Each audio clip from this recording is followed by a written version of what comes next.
Article 360க்கு அப்புறமும் Jammu and காஷ்மீரில் வன்முறைக்கு இன்னும் ஒரு டாட் வைக்கப்படலை, என்ட்டு வரல அப்படின்ட்டு ஜம்மு காஷ்மீருடைய முதல்வர் ஒமர் அப்துல்லா அவர்கள் வந்து சொல்லியிருக்காரு.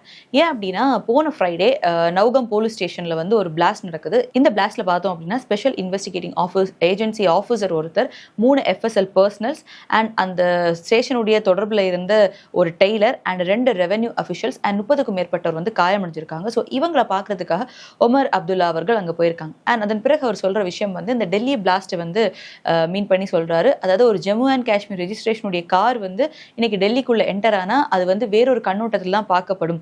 ஜம்மு காஷ்மீர்ல இருக்க சிலர் பண்ணும் விஷயத்தினால இன்னைக்கு ஜம்மு காஷ்மீரே வேறொரு கண்ணோட்டத்தில் தான் எல்லாருமே பார்க்குறாங்க அப்படின்னு சொல்றாங்க. அண்ட் 30-35 வருஷமாக ஜம்மு அண்ட் காஷ்மீர் இதை விட்னஸ் பண்ணிட்டு வருது, இந்த பிளட் ஷெட்டை பார்த்துட்டு வருது. ஆனா இன்னும் வந்து இதற்கு ஒரு விடிவு காலம் இல்லை.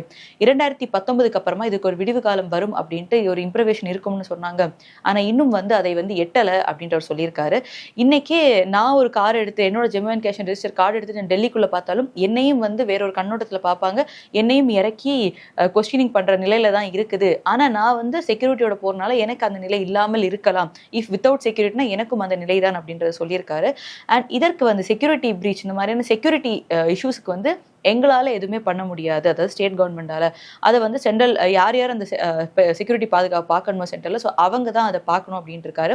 அண்ட் சென்ட்ரல் கவர்மெண்ட்டுக்கும் லெப்டினன்ட் கவர்னர் எல்ஜிக்கும் வந்து அவர் இதை வந்து ஒரு விடையாக வந்து எழுப்பியிருக்காரு அப்படின்னு பார்க்குறோம். அதாவது சிலர் பண்ணுற விஷயத்தினால இன்னைக்கும் ஜம்மு அண்ட் காஷ்மீரை இந்த ஒரு கண்ணோட்டத்தில் பார்த்துட்டு வரதுனால எங்களால் இன்னும் ஒரு சாதாரண நிலையான வாழ்க்கையை வந்து ஜம்மு அண்ட் காஷ்மீரால் வாழ முடியல அப்படின்னால 370 போட்டு, அதாவது ஆர்டிகல் 370 ரிமூவ் பண்ணதுக்கு அப்புறமாகவும் இதே அந்த வயலன்ஸ் நிலை தான் வந்து தொடர்ந்து வன்முறை நிலை தான் ஜம்மு அண்ட் காஷ்மீர்ல இருக்கு அப்படின்றத ஒமர் அவர்கள் பதிவு பண்ணியிருக்காரு.